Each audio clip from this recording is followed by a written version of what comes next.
IELTS is one of the most important factors in your CRS score for Canadian PR, especially for express entry.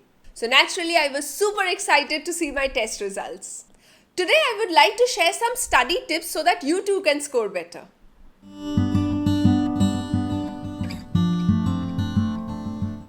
I scored 9 in listening and 8 in all other modules of IELTS. If you want to know why the score is significant, click on this link where I have shared all the details about IELTS. IELTS isn't a rocket science, it's about applying smart strategies to score higher and manage your time better. To help you score better, let me share some quick facts and easy tips for each section of the exam. At the end, I will also list the resources that I used for my preparation. Take a mock test online before you register for the actual test. This will give you an idea about where you stand. Accordingly, you can schedule your test with enough buffer time to prepare. On an average, allow a month or two of preparation time unless you are extremely confident about your English. Practice, repetition, and constructive feedback from the right sources are the only keys to scoring well. Don't try to learn anything new just before your exam. Rest well to avoid panic and anxiety. The calmer you are, the better you will be able to perform, think, and concentrate on D-Day. If you're in India, the speaking test will be conducted on a separate day than the other tests. In most cases, speaking is scheduled a day before the other modules. The speaking test lasts 11 to 15 minutes and there are 3 sections. Section 1 and 3 are conversational and 2 is a monologue. In section 1, mostly you'll get personal questions like introduce yourself, your home, your hobbies, etc. In section 2, the examiner will give you a topic with some pointers and you will be expected to talk about it for 2 minutes. I was asked to talk about a person whose innovative ideas and opinions had inspired me the most.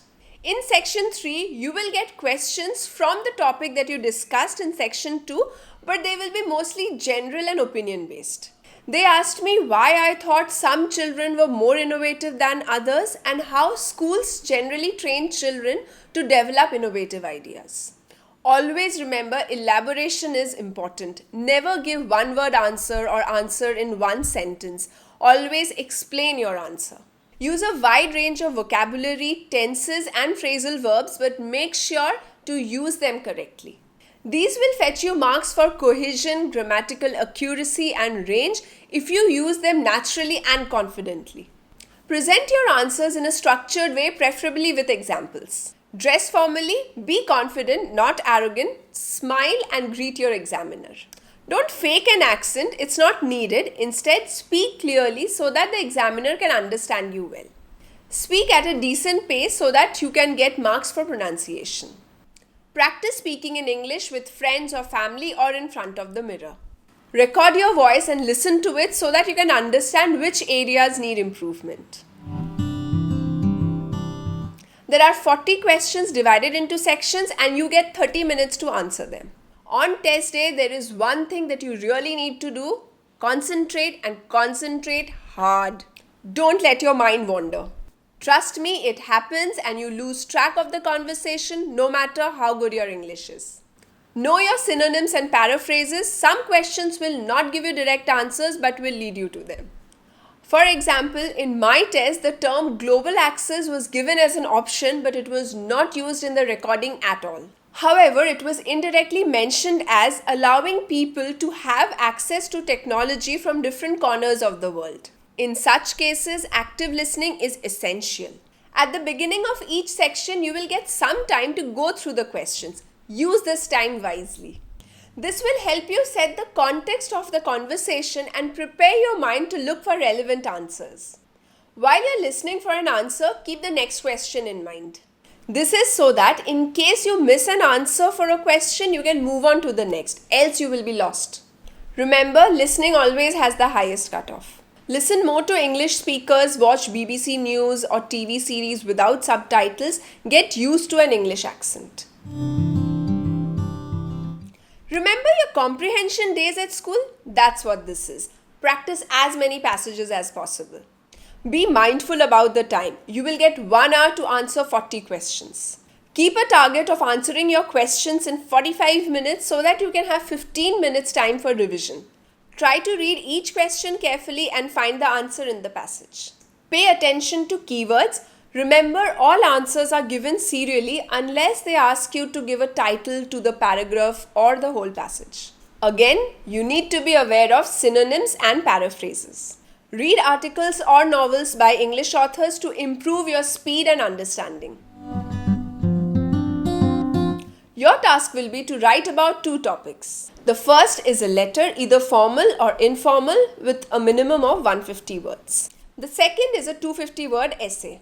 Always write more than the minimum words required, else you will lose marks. Try to have about 50 words more than the minimum. Time management is the key here. You may have great ideas, but you have to write them down in a fixed amount of time. You will get 1 hour, and trust me, if you don't practice, you're sure to goof up. A pro tip: write your essay in the first 35 minutes. Here you need to think more about what you will write because you will not get any pointers. Then complete your letter in 15 minutes. Here you will get 3 pointers, which makes it easier to think about the structure of the letter. You will get 10 minutes of revision time. This is essential so that you can make corrections and don't lose marks for small errors. Write a variety of simple and complex sentences. You will get marks for grammatical range, so use present tense, future tense, past tense wisely. Vocabulary is important, but concentrate on its application as well. Don't ignore your spellings and learn the proper usage of new words. Practice writing and get feedback from experts. I use the Grammarly app for basic corrections. If you like, you can upgrade to their premium segment so that you can get detailed suggestions. Sit back and relax. Don't think about your test till you get your results. I know it's easier said than done. If you register for a computer-based test, you will get your results within a week. Otherwise, for a paper-based test, you will get your results in 2 weeks or so. After your results, if you do not reach the desired score, sit back and think what went wrong. We all know our weaknesses, and there is always a next time. Work on your weaknesses and build on your strength. I used IDP study materials that you get after registering for the test if you're in India. A special thank you to Jay, Emma, Liz and Manjita. Their YouTube videos were very helpful. Subscribe to them, they offer great help. Visit Emma's website goodluckielts.com. They have a variety of topics for speaking and writing. I enjoyed listening to John Oliver's show and forced myself to listen to one news from BBC daily. I practiced free study materials available online from IDP and British Council. If you want, you can pay for their full package and get extra question sets. I also used IELTSUB.com. Their practice tests were pretty good. A word of caution: some of the practice materials available online are way more difficult than the actual test. Don't get disheartened by them. Sometimes it's just a marketing strategy so that you feel bad that you're scoring so low and you end up purchasing their entire course. Finally, remember, time management, spellings and grammar. Work on these. I hope these tips help you get your target IELTS score. In my next video, I will talk about how to fill up your express entry profile on the CIC website.